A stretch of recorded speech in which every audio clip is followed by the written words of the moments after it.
Get Ripple, the bright new drink with that ring-a-ding flavor, Ripple. So I was at that boutique yesterday, and I was set up next to this girl. She's like 12 years old, and she makes, I know, shut up, whatever. I was at a boutique with a 12-year-old, and they stick me Was next. it for children? No. Okay. But they know me, and they know my personality, and they know that I can hang with the 12-year-olds. That's Rosa. That's not me. And I had my laptop with me, and she sees that serial killer sticker that a couple of our fans sent us. It's on my laptop. Yay, serial killer documentaries. And it's got like a little stabby knife and stuff. And some popcorn. And so she started talking to me about it, and she's 12, so I'm not going to like really go, oh yeah, go check out our podcast. Hey, did you see the crime scene photos for... You didn't say that to her? No, she's 12. She's 12. Uh-huh. She's taller than me. She looked like an adult, but she's super cool. And, you know, I got a little pair of earrings from her. So we were chatting the whole day. And this is like an 11 to 4 o'clock event. So we kept coming back to, you know, serial killer stuff and documentaries, true crime, blah, blah, blah.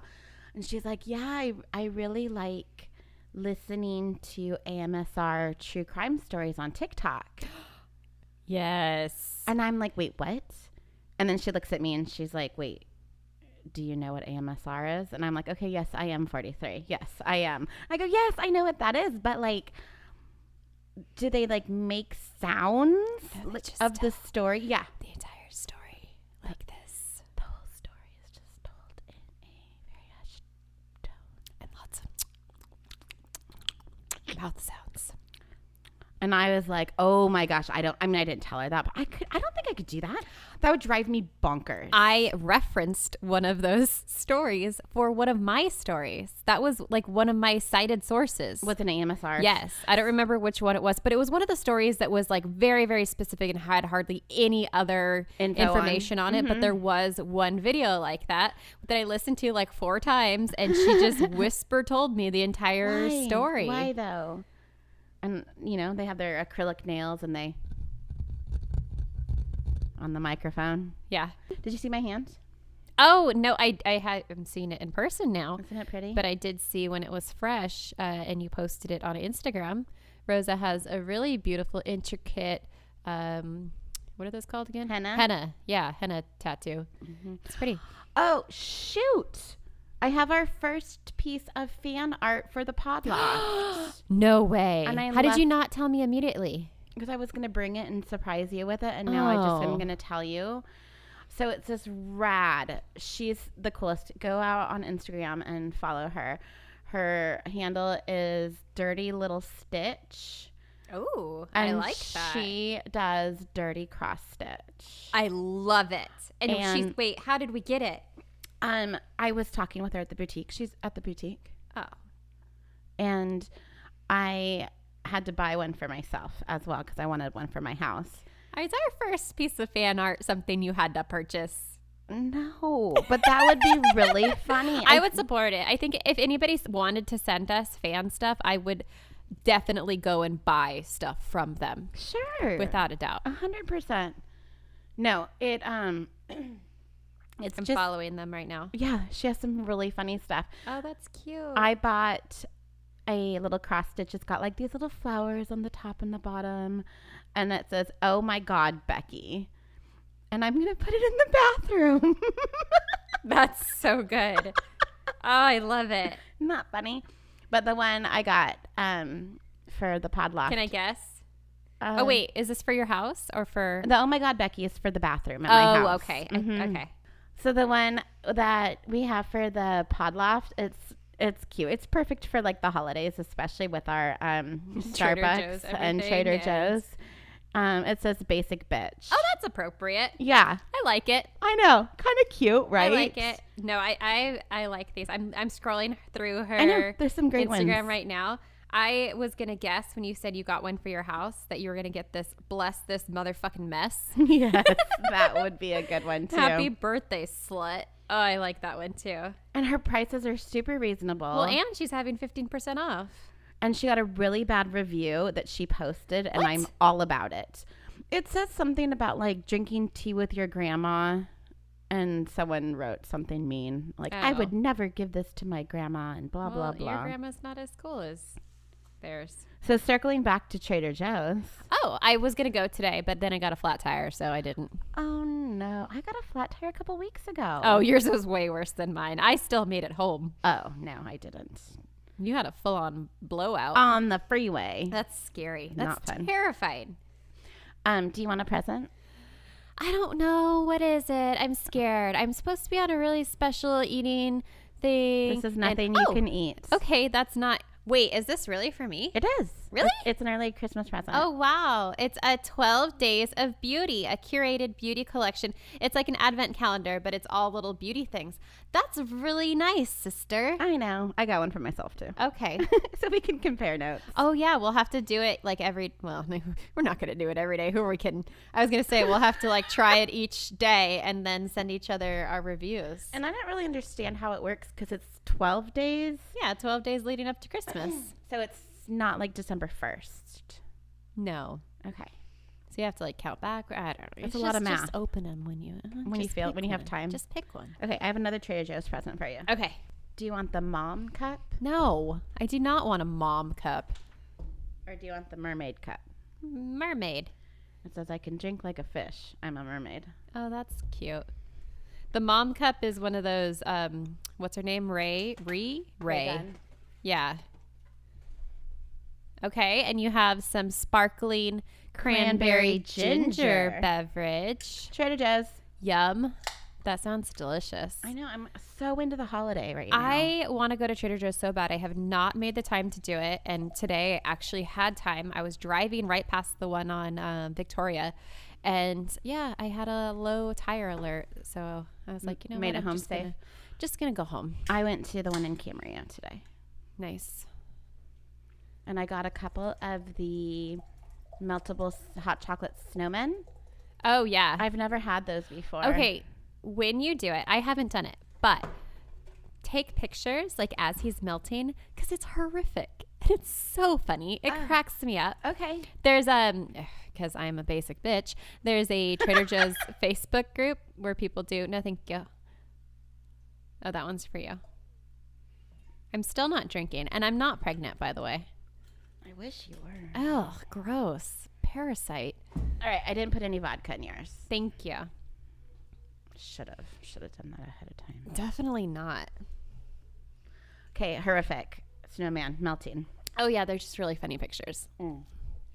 Isn't that yummy? That's really good. Ooh. That's really, really yummy. Yeah. Oh, that's a highly suggested. I'm going to have to stock up on that. Cranberry ginger? That's so good. Do you have anything to tell me? Oh, I was going to tell you about a Facebook page that I just found. This is how you know I'm old, because I'm still on Facebook. Fuck it's a you. Facebook group. And I have to go back and find it because I just lost it. Have you watched Lula Rich? No. Have you? I just started it, and I want you to watch it because I want your thoughts on it. Okay. Should we do a Ripple watch party review? Or is it going to piss a bunch of people off? Probably. Who cares? No one listens anyway. Okay. Yeah, I want you to watch it, and I want to know your thoughts. Okay. I'm a few episodes in. How many episodes are there? I don't know. Okay. I'll look it up while you look that up. All right. I found it. So this is a Facebook group that I just found like a couple of hours ago, and it's called the Unidentified Project. And I'll read you the description really quick. The Unidentified Project posts pictures of the deceased for identification purposes only. Added, we also post living does either here or on the news stories and updates on the missing and unidentified. This is not a missing person poster group. This is a public Facebook group. We are not affiliated with any agencies, blah, blah, blah, blah, blah. Okay, so what it posts is just constantly these different people, whether it's like a sketch rendering or like a clay mold from skeletal remains or actual pictures. I was just going to say, are there real pictures? There sure are. Mm-hmm. And I was kind of scrolling through it. I mean, there's a lot of them. Like here's one right here of a deceased individual. Oh, and that makes me so sad. It is. He doesn't have any. Yeah, it is really sad, but it's also like super important and very interesting. And I went on here and I was kind of scrolling, and there's so many. I mean, there's tattoos of unidentified people where they're just trying to like find their families. And I looked up our county, Ventura County. Oh, There's a ton of them in Ventura County alone. Really? And then I looked up our specific city, which for those of you who know where we live, it is a very rural farm town, low population city, and there's ones from our city too. No, yeah, and it's how really do we not know interesting about this? I don't know. I wasn't. I don't know. Oh, add me. Okay, but it's really interesting, and like if it can help anybody, then cool. Absolutely. And, you know, there's stories to be told, and loved ones to be contacted, and you know what? We're all a little weird, and we're all a little creepy, and it's interesting. Yeah.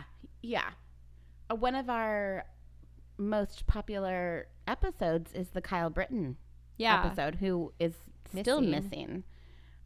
But yeah, I mean, there are people looking for their loved ones, and maybe they just haven't connected the dots yet. So if people can help do that.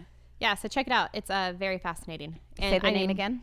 It is called The Unidentified Project, and it just came up like as a suggested group for me. I wonder why. But yeah, so very cool. Okay. Well, would you like me to tell you a story? I'm ready for a story. All right. So this is from a listener named Cassie, and I'm not really sure where she lives. I should probably do a little research, but I didn't. So I don't know if she's from this area or not. But she sent this in and said that I needed to do a story on this. And it's a story that's more well known than we normally do, but there's so much I didn't know. So I'm going to kind of do a lot of backstory. I know how much you love to hear all the backstories on the people involved. I do when it applies to the story. I don't really care if they were on the chess club in middle school. Like, get to the point. Okay, well, this does apply. Is this a story that I know? This is a story about the Gainesville Ripper. Oh. Have you heard of? No. Oh, it's very popular. Is it? Okay. Well, maybe I'll figure it out like once you start telling me. But it doesn't like immediately ring a bell. Well, and it's actually, and I'm going to kind of get into that here and there too. It's how the Scream movie, it's loosely based on. Okay. And that's why Cassie sent this, because she's like, I guess she heard me say like, this is like one of my favorite horror movies. So I'm going to go, this is probably going to be a 2, if not a 3-parter. Okay. Because there is so much information. Really quick. Yeah.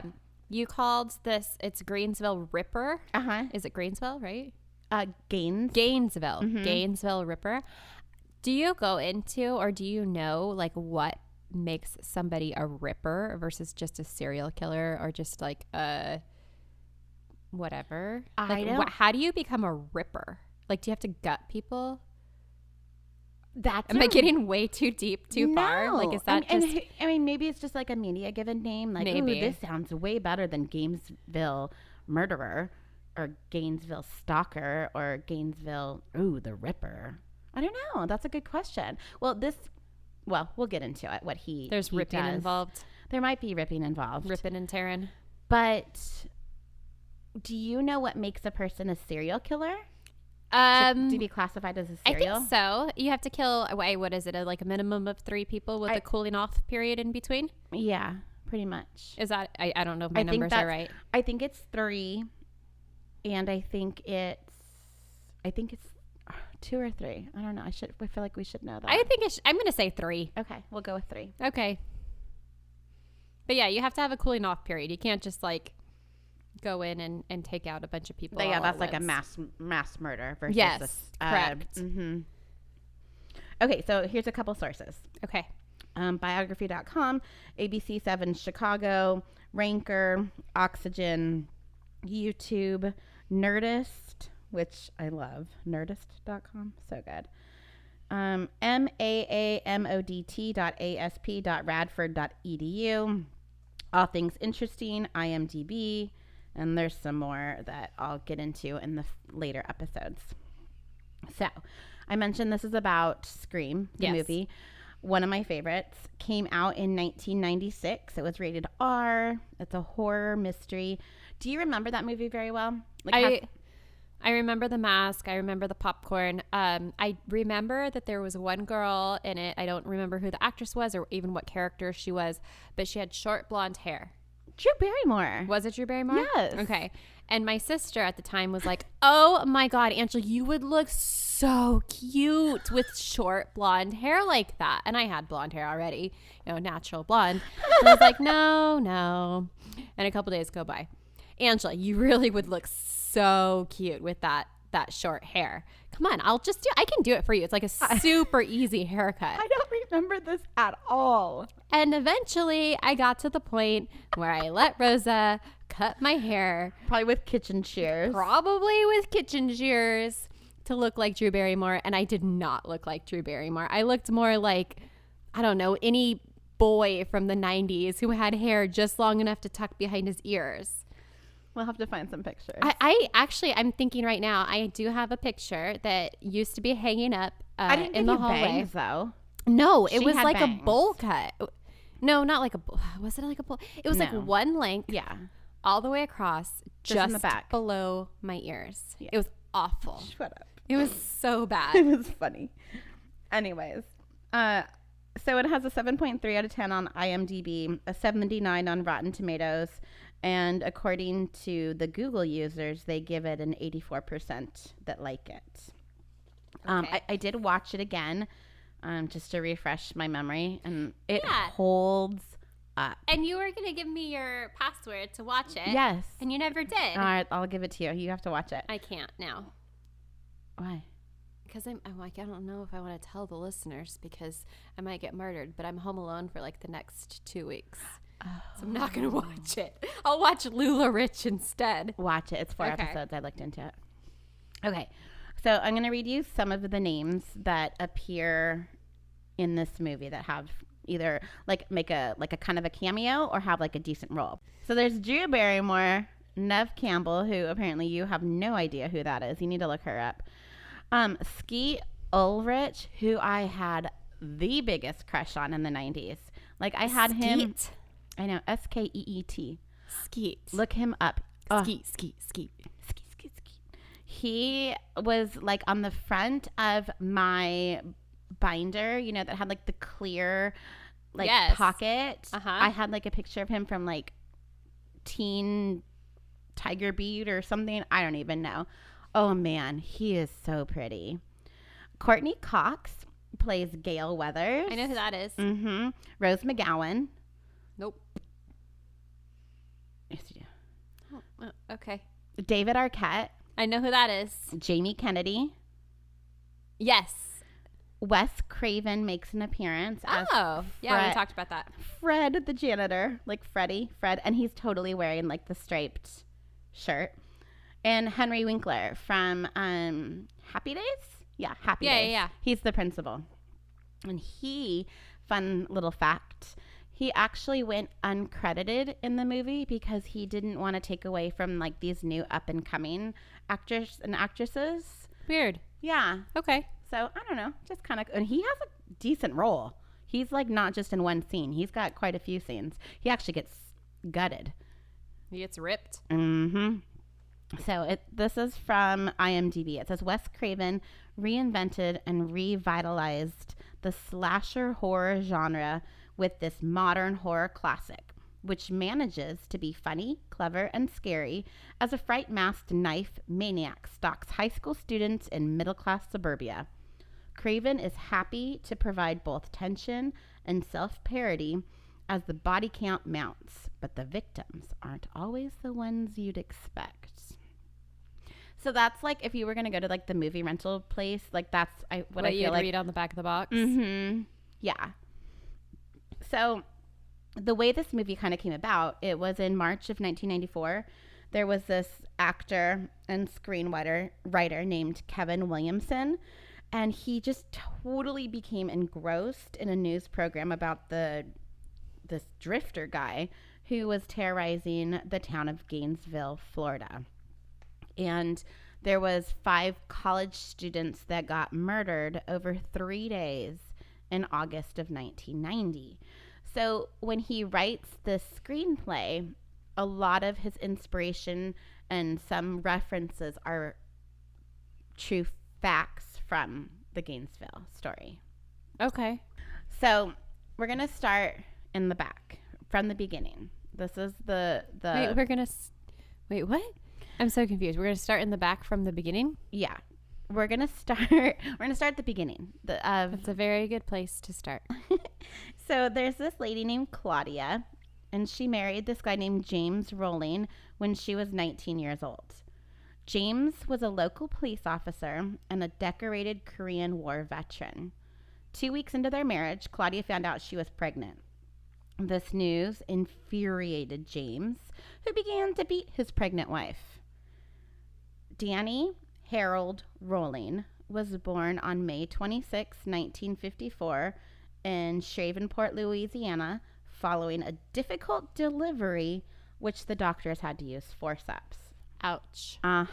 So Danny was the older of two sons.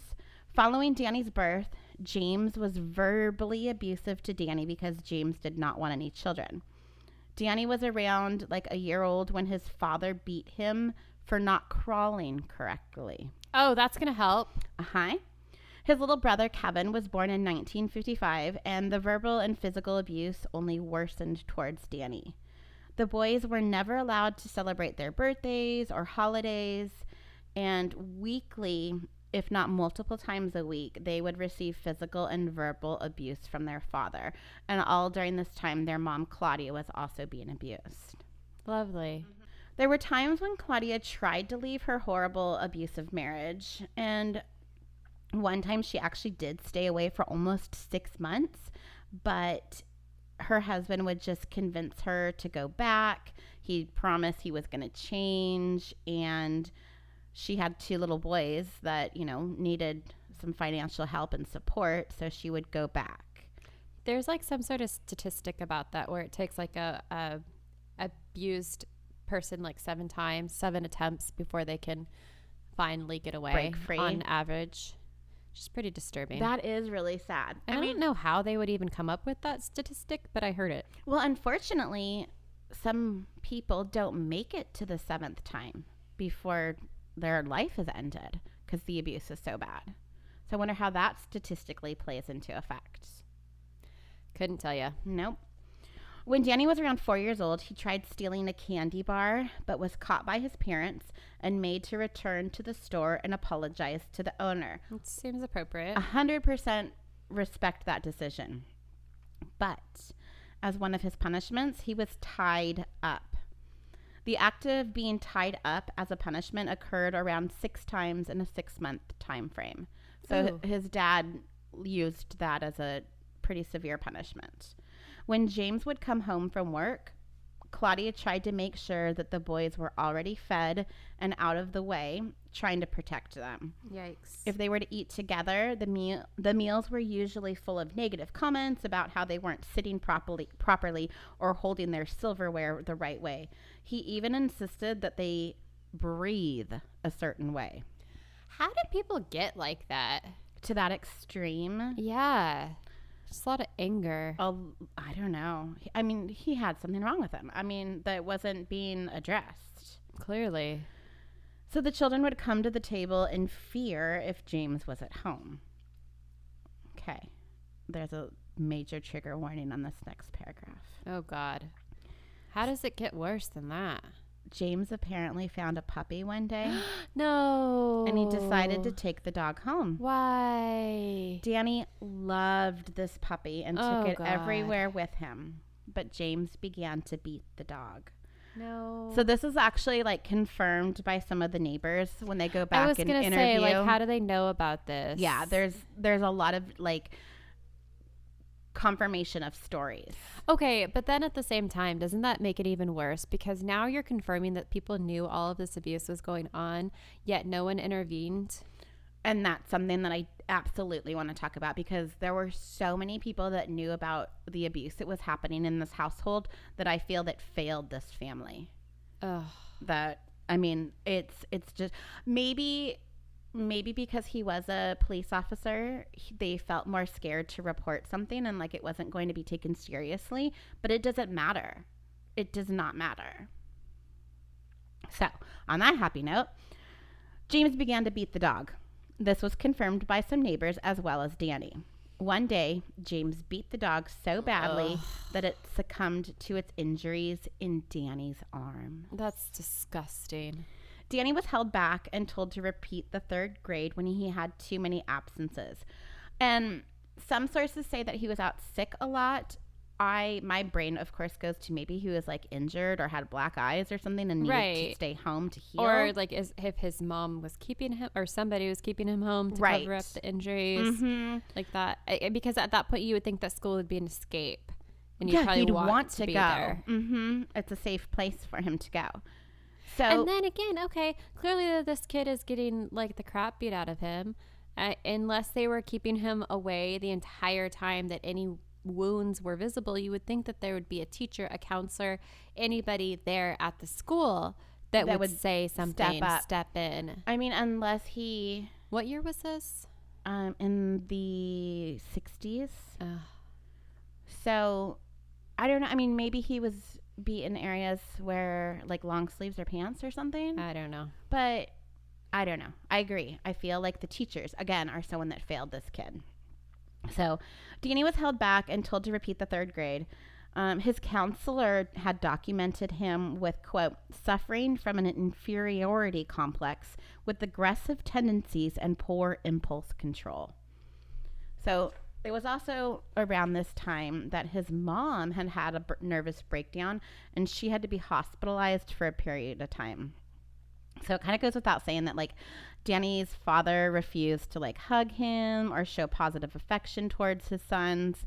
And he believed it was, quote, sissy stuff and showed a weakness in a child. Lovely. When Danny was 15, he got a guitar as a Christmas gift. And this would become his means of therapy and solitude. He would write music and play for hours upon hours. It was around this age that he also recalls developing some different personalities that would help him cope with his daily life. These different personalities also led to vivid fantasies and violence of sexual torture. He would masturbate frequently to these violent images and that he had created in his mind. So Claudia, she continues to, like, leave James, but she'd keep coming back. And Danny and Kevin kept begging and begging her to just stay away. And she just didn't have the strength to do that. And one time when she had come home, Claudia and James were having an argument. And Danny walked into them just screaming at each other. And she, in front of both Danny and James, slit her wrists open and then locked herself into the bathroom. And then James, instead of, like, trying to get the door down to help her, he just continues to yell at her through the door and then knocks the door down just to argue with her some more while she's just, like, lying there bleeding. And anytime that Danny would try to, like, intervene and stop his dad, he would get beat as well. So this, again, was a time that his mom was committed to the hospital. Danny continued to play his guitar and began drinking alcohol in large amounts. One day, Danny's dad caught him drinking with a friend, and Danny was forced home and then thrown in jail for 2 weeks. I see. Wait, I'm sorry. Who was that again? Which one? Danny was thrown in jail for 2 weeks. Oh, okay. Okay. Because he is underage. Yeah. And his dad was a police officer that could, I guess, say that. Okay, got it. So another time, Danny and his brother Kevin, they didn't cut the grass like to their dad's expectations. And so they were handcuffed to each other on the floor while their dad knelt on their chests. Danny pleaded with him to stop, and he threatened to kill himself if he didn't. So Danny did attempt to run away, but he would just come home when he got too hungry.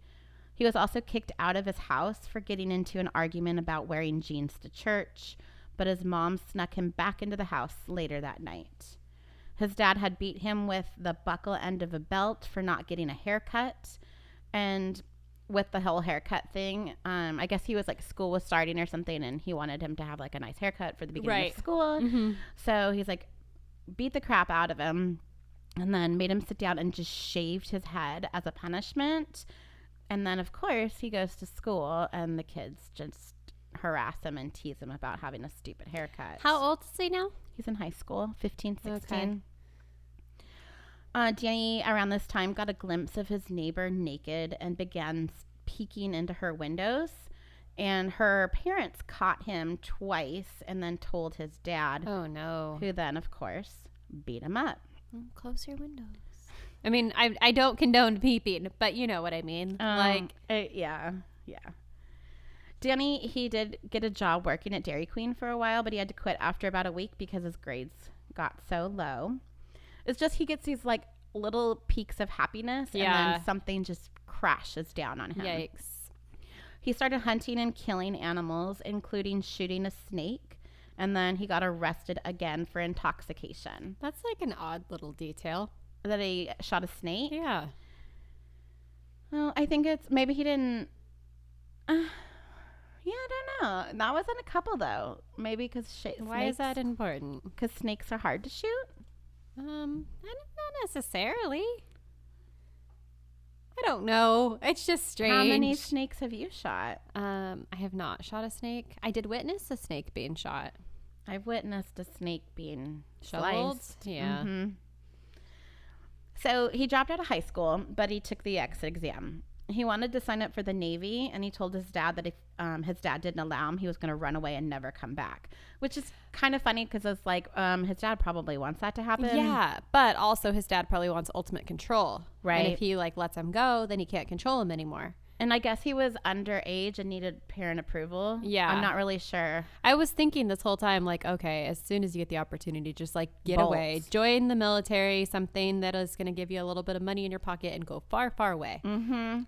Well, his dad did agree to let him join, but Danny couldn't pass the enlistment test. So he joined the Lackland Air Force in Texas instead. That's kind of sad. He couldn't cut it in the Navy. He had to go to the Air Force. So I had to join the Air Force. Yikes. He eventually became airman first class while he was in Florida, but he started doing a lot of drugs, and he says that he took acid over 100 times. Oh, I have a feeling that is probably not good for the brain. No, probably not. Holes in your brain? Lots. He lost his virginity while tripping on acid, and then he like totally regretted it the next morning. So while still in the Air Force, he was arrested for drug possession and disobeying orders. He lost his stripe, and a psychiatrist diagnosed him with a personality disorder. He was honorably discharged in 1972, and that's the same year he moved back to live with his grandfather. So while living back in Shreveport, he found like religion at this Pentecostal church. Oh, that never goes well. When you find religion?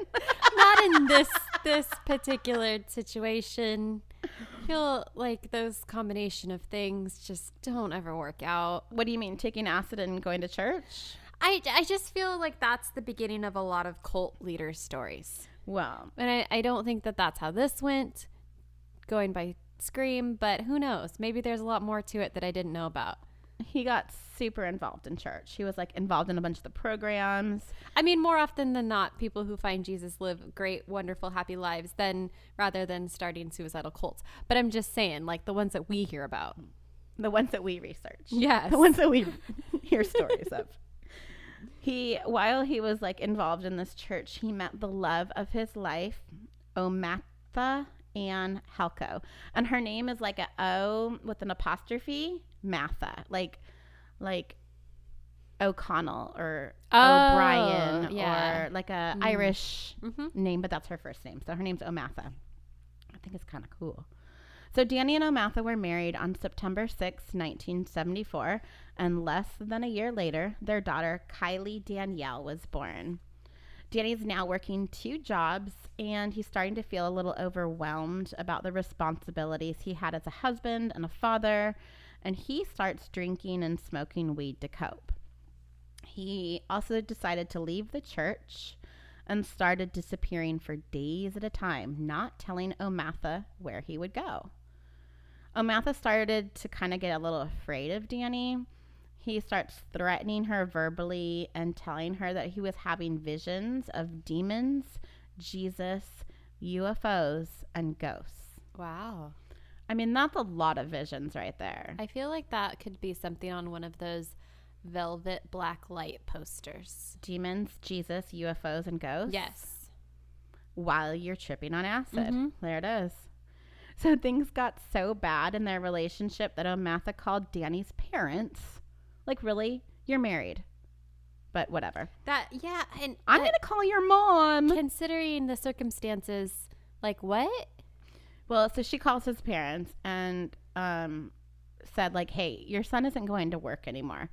So maybe it was out of concern, like what can I do to help him? Or where, do you know where did she know where he was at this?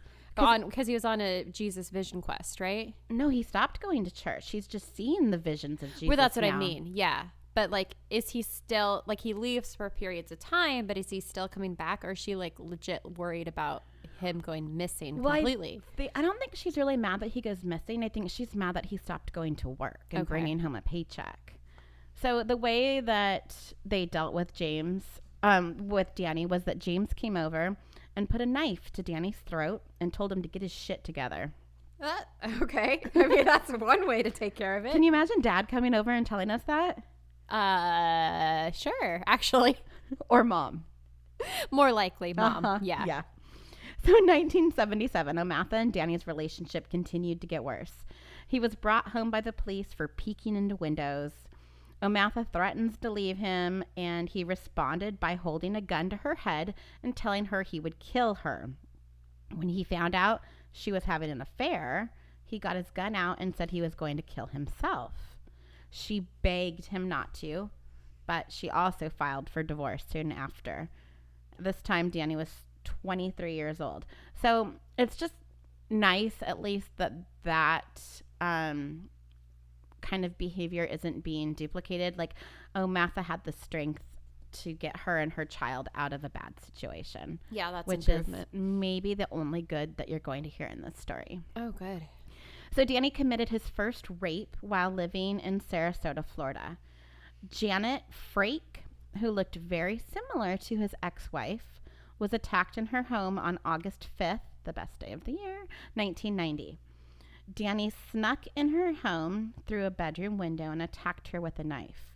He tied up her arms and legs and put duct tape over her mouth and raped her. He told Janet that this abuse was going to continue for hours. She somehow got him to let her, like, speak, and she decided to offer him a beer, which he accepted. He then forced her to take a shower, and she just, like, starts talking to him and getting him to talk to her. And he began telling her about his abusive childhood, and she's, like, some smart chick, and she totally lies and says that she had come from a very abusive home as well, which was a total lie. Just to try to get builds a relationship. Camaraderie. I don't know if it would be empathy or just some sort like, of, hey, we have this in common. Yeah. Ooh, that would be really difficult to do. Yeah. You've been just raped and tied up, and now this guy's making you shower, and you're trying to be like, smart chick. Yeah. We've heard stories about people doing that before with, like, people who have been abducted and just, like, befriended their abuser and abductor. Yeah. So she continues to act like his friend, and eventually she's like, hey, can you just go home? It's kind of getting late. And before he left her house, he asked her if she would give him 10 minutes before she called the cops. Oh. So he was with it enough to know, like, this really isn't my friend. She is totally going to report this, but maybe she'll be cool and give me a 10-minute lead. Wow. Crazy, right? So Danny actually never admitted to this rape, but in some of his later writings, this is like way, way, way later, he writes about assaulting various women in this area around the same timeline. And so the police in Sarasota said they were, like, able to connect it, and they were extremely certain that he was the one that was Janet's attacker after they reviewed the similarities, like, with the Gainesville Ripper actions. So she did report it, but they didn't know who it was until much, much later. So to further confirm this attack, Janet was like watching the news coverage of the Gainesville murders and heard Danny speak. And like as soon as she heard his voice, she knew that that was the man that had attacked her. Like creepy. Hearing him speak. So that same year, Danny gets into a horrible car accident that ended the life of a woman in the other car. And because of this, he was just super like guilt stricken. And oh, that's when he starts feeling guilty. Yeah, not because of the rape. No, not at all. And trying to kill someone. Yeah, no, it's because he killed someone in a car accident. Okay. So the following year was 1978, and Danny met and starts to date this 17-year-old girl named Mary Lynn. They, again, start going to church together, and he, like, puts on this good act, but then he was actually going out and committing a ton of robberies. He robbed a Winn-Dixie supermarket in Alabama of $800 and then another Winn-Dixie in Georgia. Did you know that Winn-Dixie was like grocery stores? I did. Really? Yeah, I knew that. I always thought of Winn-Dixie was like a dog's name, like because of Winn-Dixie. What? Because of what dog? Because of Winn-Dixie. That's a dog? It's like a movie or in a book. Oh, really? Called Because of Winn-Dixie. I've never heard of that. Really? No, I knew about Winn-Dixie because way back when I was a Target team member, we had a bunch of transfers from New Orleans who came to work at Target after Katrina. And they were like put up in housing in California and stuff until things got better and they got back on their feet. And the guy told me, he's like, oh yeah, I've been a cashier before at the Winn-Dixie. And I'm like, the what? Excuse me? What is that? The Winn-Dixie? Yeah. I mean, I think the name of a Winn-Dixie is way better than Ralph's. Or Piggly Wiggly. I would prefer Piggly Wiggly over a Ralph's too. Yeah, why would you name a grocery store Ralph's? Whatever. So, shortly after this robbery, he was arrested and he confessed to the armed robberies in Alabama and Georgia and Louisiana. So, he was sentenced to 2 concurrent 6-year terms for these robberies. It's not like a pretty harsh punishment for like, $800 here, $1,000 there. Yeah, but what year was it? 96. Yeah, that's why. They were just more strict, or maybe more strict in that area. Isn't that the crime bill era? Oh, I don't know. It's when they were like cracking down hardcore on non-violent, more minor offenses in hopes that like it would prevent people from escalating. And it was really a major shit show. And like the 3 strikes law? Was that the same thing? I don't know. I don't remember. Yeah. Well, he gets sent to prison in Georgia.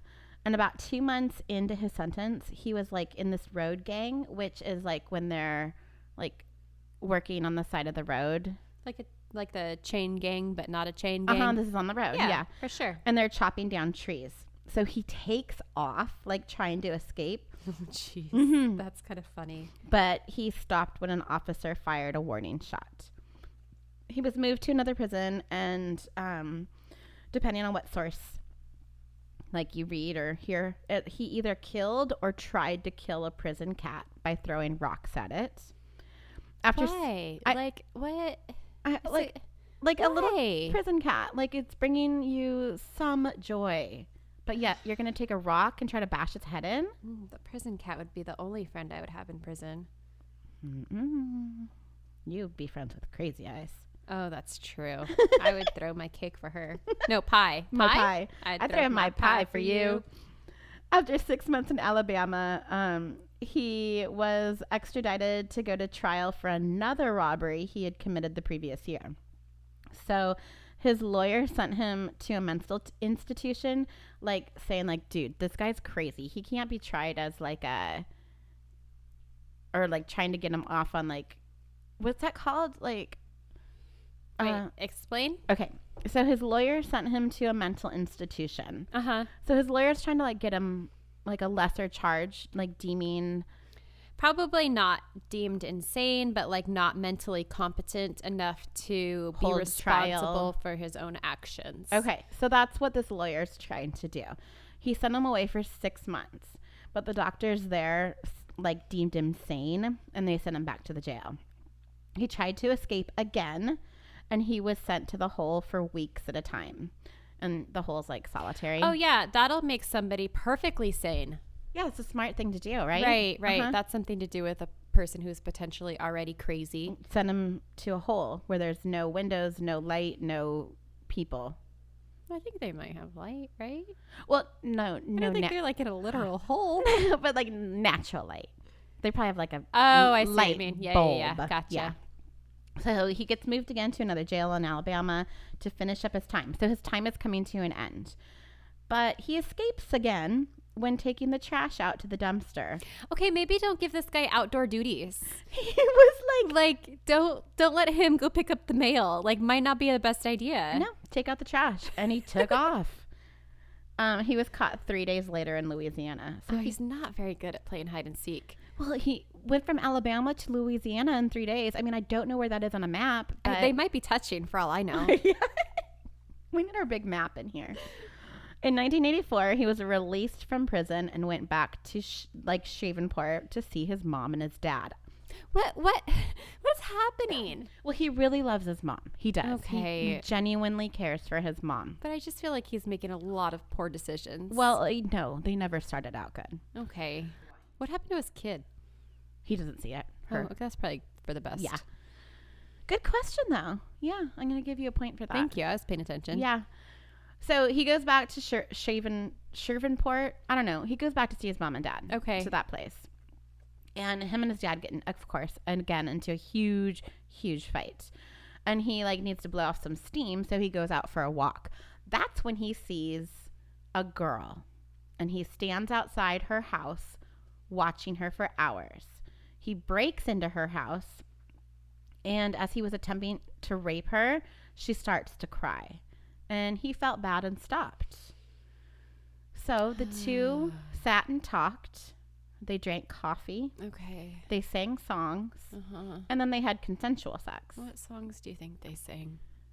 Probably some, I think 70s, Kumbaya songs. Okay. What do you think? I don't know. What would you sing?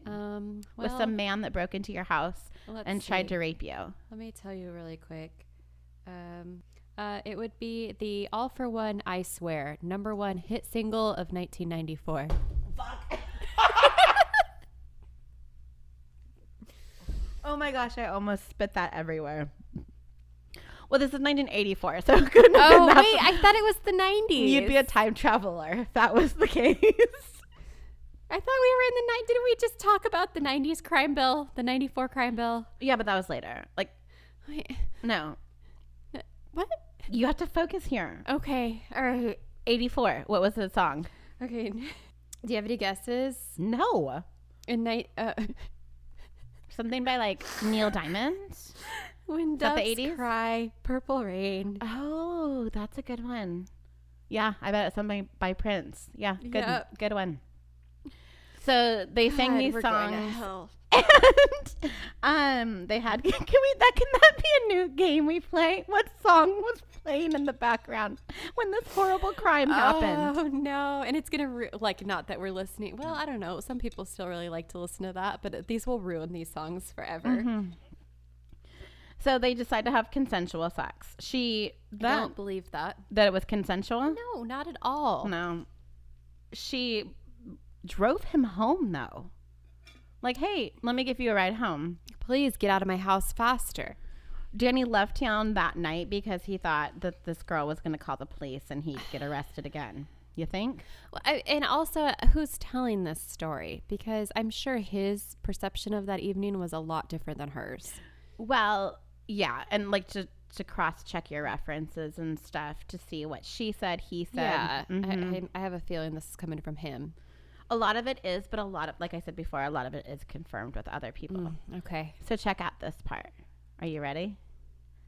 Danny headed to Camarillo, California. No way. Uh-huh. So I say Camarillo because that's how I heard it on one of the YouTube stories. But yeah, Danny went to Camarillo, California. What? Which is 10 minutes from where Angela and I live. To visit his aunt, uncle, and cousin. Who are they? Do we know them? I don't know. Are they related to us? I hope not. He hitchhiked from Camarillo to Boulder, Colorado, then has made his way to Florida to visit more family. That was the extent of his time in Camarillo. I know, but I had to include it because it's Camarillo. I mean, how many stories are there with Camarillo? I want him to have killed or like attacked people here, but I would like a little bit more information about his involvement. No, I don't even know who his aunt, uncle, and cousin are. No, bummer. I know, but Camarillo, and that was in multiple sources. Wow. Okay, So that was an important detail to add for some reason. Camarillo. Google it. In 1985, he robbed a Kroger for $290. The next day, he was inside a random home and stole the keys to a car and drove away in it. Police found him the next morning. He was sentenced to 4 years for the Kroger robbery for $290. Again, what year is it? This is 86. Okay, so yeah, it's before the crime. All right, I'm going to stop bringing that up. It's okay. I don't know about it. Okay. Less than a month after his sentencing, he escaped from that jail by walking away and swimming the Snake River that ran through Jackson, Mississippi. Oh, I would not want to go in that river. Because of the snakes? Yeah, because of because of the algae. It sticks to my hands and creeps me out. Because it's muddy. He was found again and was in the Mississippi Penitentiary until 1988, but was told he had... Was that a good year? I was born. But was told he had to go back to Shreveport and get a job. So they're like, dude, we don't want you here in our area. Go back home to mom and dad and get a job. On November 4th, 1989, Danny was fired from his restaurant job for missing 3 days of work. In a rage, he threatened to come back and kill the manager and cook. 2 days later, 3 bodies were found. Oh, wow. He kept his promise. Julie Grissom, who was 24, her father, Tom Grissom, and her nephew, Sean, who was 8. Oh. Julie was found with multiple bite marks on her body. What? She was found naked and posed with her legs spread open. The medical examiner estimated the time of the death to be 2 days prior, which would have been the same day that Danny Rowland was fired. Wait, they didn't find their bodies for 2 days? Mm-mm. Oh. Danny would not be... Wait, were they in the rest... Wait, where were they? They were just home? random people in their home. Mm-hmm. They have no connection to the restaurant. He was just in such a rage and, like, pissed off. He's like, fuck this, I'm out of here. Oh, okay. Because when you said, like, 3 bodies, I assumed that those were the... Oh, it was the cook and the manager. Yeah. Gotcha. Uh-huh. Yeah. I could see how that could have misled you there. So, yeah. So, this is no connection to the restaurant. That's even worse somehow. So, this is kind of like, depending on what you listen to or read or whatever, the timeline of Danny Rowland is different because these 3 murders would not be connected to the Gainesville Ripper until years and years and years later. Oh, wow. So it's actually, like, I'm putting it in the timeline, like in Danny's timeline, because I feel like that's where it fits best. Yeah. Because that's when it was committed. Right. Rather than adding it at the end when that didn't occur. These are actually his first murders. Well, that's kind of like the Golden State Killer and the East Area Rapist, sort of like people didn't realize that those are the same people until later on and they connected the dots. Yeah. So I'm putting it in the timeline. Yeah, that's how I'm doing it. So the day before Christmas, 1989, Danny is back at his parents' house and again fighting with James. So he's committed these 3 murders and took off and he's back in Florida. And he is, again, going for a walk, and he remembers a house where he used to watch a woman undress. He breaks into her home, and she wasn't there. And he waited for her. He watched her TV. He listened to her stereo. He drinks her alcohol, and he stole $30 in dimes. Some Chivas Regal. He's just like jingling down the street after that. Well, I'm wondering. That's so many dimes. They were probably like rolled. I mean, who has $30 in like dimes?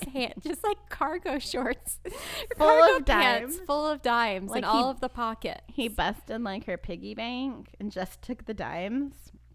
He takes some Chivas, some tequila, and her .38 caliber.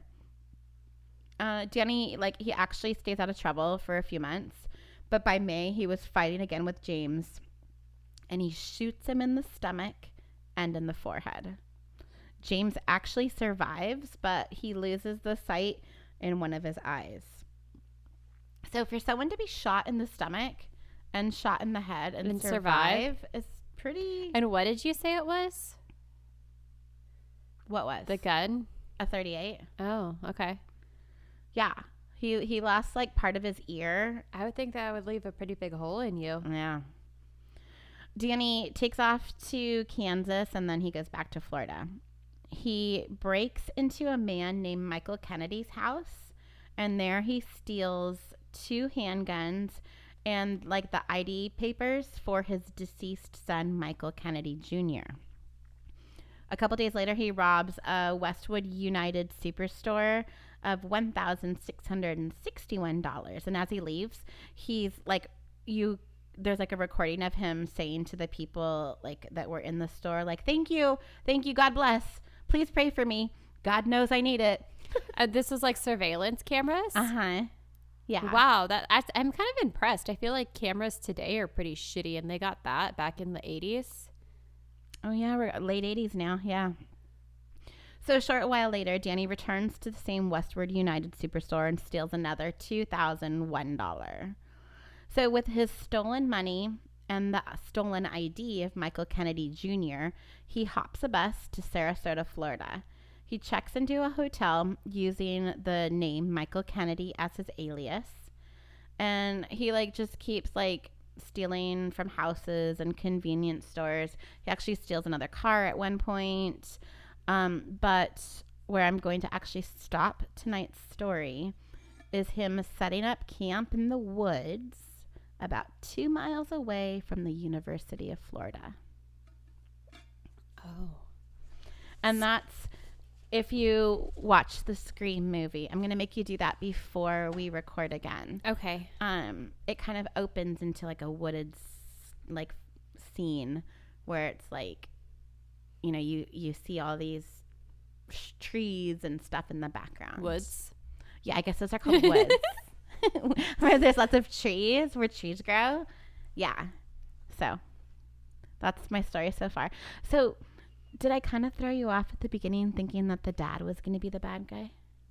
Or did you know it was going to be the son? I kind of thought that it would be the son just because, I don't know. I kind of just did. Oh, I tried. Yeah. I mean, the dad was a horrible person. Clearly. Absolutely horrible.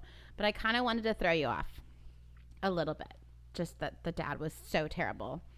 And I wanted you to maybe think he was the killer. Because, as you remember in Scream, there are 2 killers. I don't remember that part. Oh. Did you just give me a major spoiler? No. Okay. I mean, of the movie Scream, I did. Oh, well. I thought you were talking about my story. No, the movie. Oh, go watch the movie. It's so good. And look how hot Skeet Ulrich is. Oh, my God. He's so hot. Okay, his name's Skeet. You know what that means? That's not like shooting clay pigeons. Skeet. Do you want me to read you the Urban Dictionary definition? Have you been seeing all those Urban Dictionary things about your name? Yeah, no one cares. Mm-mm. I'm not reading any of them. I see it. Oh, hi, Sarah. Click next. Well, I'm sorry, not Sarah specifically. That was just the first name that came to mind. I think Sarah posted one, actually. Oh, really? Mm-hmm. But it's like, I can pick and choose which one I want. Exactly. I'm going to pick one that says, like, Rose is, like, the most amazing person in the world. I'm not going to pick the one that says Rose is, like, a crack whore. Oh, no. I was specifically looking for one, and my name that said that, like, she's a terrible, awful bitch, and I was going to post that one because I thought it would be funny. Uh-huh. But then I was like, you know what? No one's reading this. You're only reading it about yourself. Did you read anybody else's? Did you? Or am I just a narcissist? You're a narcissist, but also, so my friend Shelly we have like a group text with all the girls. There's like 5 of us, and she screenshot all of us.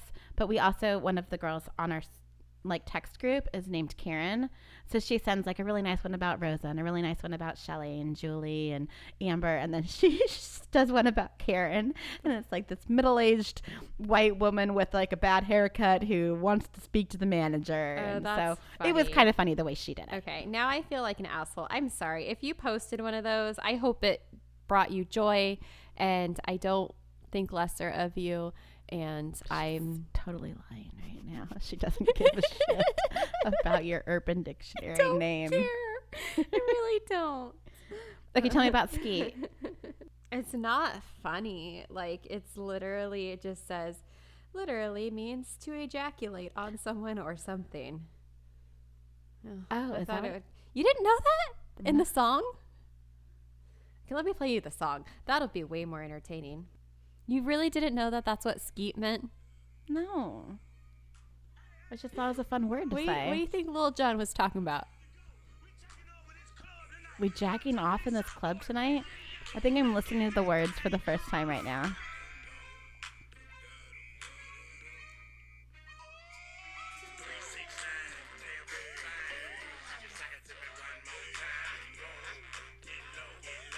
Okay, get to the part where he talks about it. To the walls. Just sweat drop down my balls.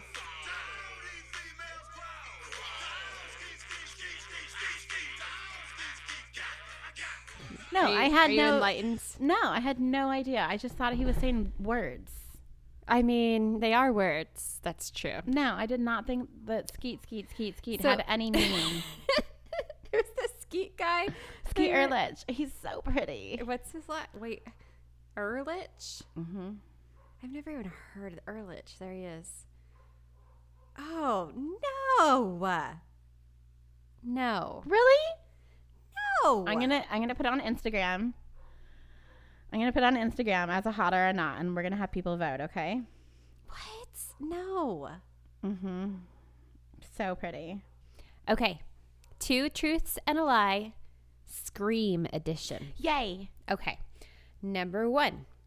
Scream was the first movie to have an NC-17 rating. Number 2.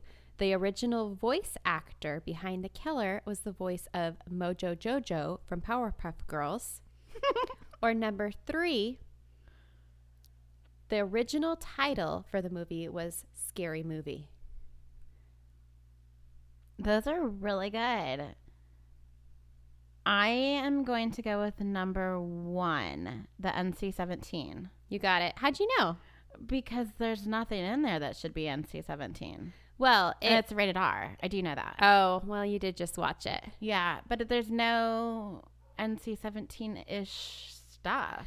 Well, okay, it's partially true. Not really partially true, but the reason I got that is this list of facts about the Scream movie from Mental Floss included one that states, where is it?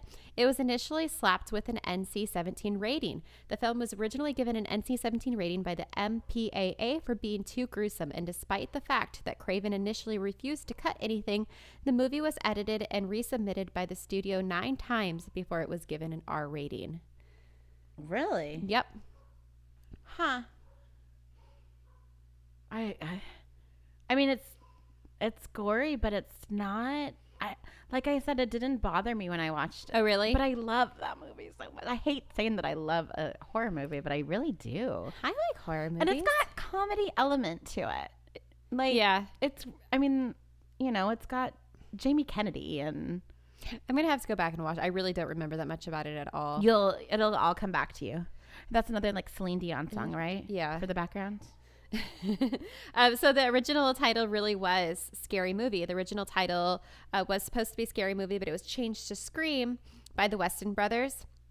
I don't know who they are, but apparently they have some sort of film production company.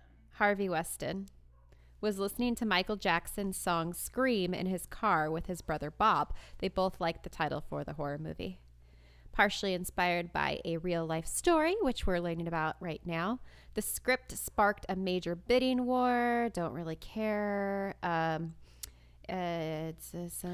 they did the spoof movies, it was another scary movie. Right, not another scary movie, not another teen movie.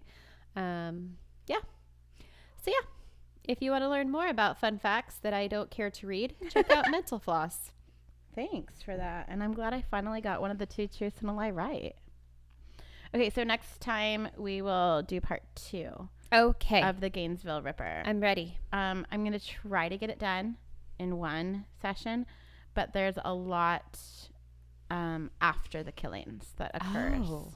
Like the ripple that occurs. Oh yeah, remember how we were gonna do that? Like that was ripples. our podcast idea. You know, there's like ripples when you throw a rock in, and there's things that happen after the fact. Oh yeah, how did we ever come up with that? I had a lot of alcohol. Okay, until then, don't forget to be a fountain And not a drain. Bye. Bye.